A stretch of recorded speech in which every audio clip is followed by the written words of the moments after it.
In recent years, plant-based diets have surged in popularity, leading to a creative exploration of alternative food options. One such delightful discovery is sunflower seed cheese, a nutrient-rich, dairy-free cheese alternative that's not only easy to make but also impressively versatile in its use. In this video, we will show you how to make sunflower seed cheese. Ingredients: 1 cup raw sunflower seeds, 2 tablespoons nutritional yeast, 1 tablespoon lemon juice, 1 clove garlic, 1/2 teaspoon salt, 1/2 cup water. Optional: herbs and spices for flavor. Instructions: 1. Soak the seeds. The initial step of soaking the sunflower seeds is a fundamental part of the cheese-making process, as it lays the groundwork for the texture and digestibility of the final product. Soaking serves multiple purposes. Firstly, it softens the seeds, which is essential for achieving a smooth, creamy consistency in the blending stage. Soaking not only softens the seeds, making them easier to blend, but it also helps to reduce phytates and enzyme inhibitors. A minimum of 2 hours is generally effective, but an overnight soak is often recommended for optimal results. 2. Drain and rinse. Once soaked, the seeds should be drained completely. It's best to use a fine mesh strainer for this purpose to ensure that all the small seeds are captured and the water is effectively removed. After draining, rinse the seeds under cool running water. Rinsing helps to remove any remnants of the soaking liquid, which might carry flavors or compounds that you don't want in your cheese. Enjoying the video?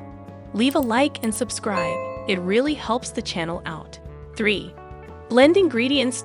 Start by adding the soaked and rinsed sunflower seeds to your blender or food processor. Add in the nutritional yeast, which imparts a savory, cheesy flavor, along with the lemon juice, garlic, and salt. These ingredients form the foundational flavor of your cheese. As you begin blending, start on a low setting, allowing the ingredients to start mixing together. You may need to stop occasionally to scrape down the sides of the blender or food processor to ensure that all ingredients are being evenly processed. As the mixture starts to combine, you can increase the speed, gradually transforming the mixture into a smoother consistency. The addition of water is critical in this step. Begin by adding just a small amount, as you can always add more if needed. Adding too much water at once can result in a runny cheese, while too little water might not give you the creaminess you desire. Once fully blended, the sunflower seed mixture should have a uniform, creamy texture without any graininess. 4. Adjust flavor. Taste the mixture and adjust the seasonings as needed. This is where you can get creative by adding herbs and spices of your choice.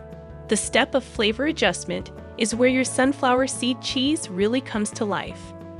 After achieving the basic creamy blend, tasting and tweaking the seasonings is key to personalizing the cheese to your palate. 5. Refrigerate. Transfer the cheese to a container and refrigerate for a few hours. This step helps the cheese to firm up and allows the flavors to meld together. 6. Serve. Enjoy your homemade sunflower seed cheese spread on crackers, bread, or use it as a dip for vegetables. It can also be used as a sauce for pasta or as a topping for salads.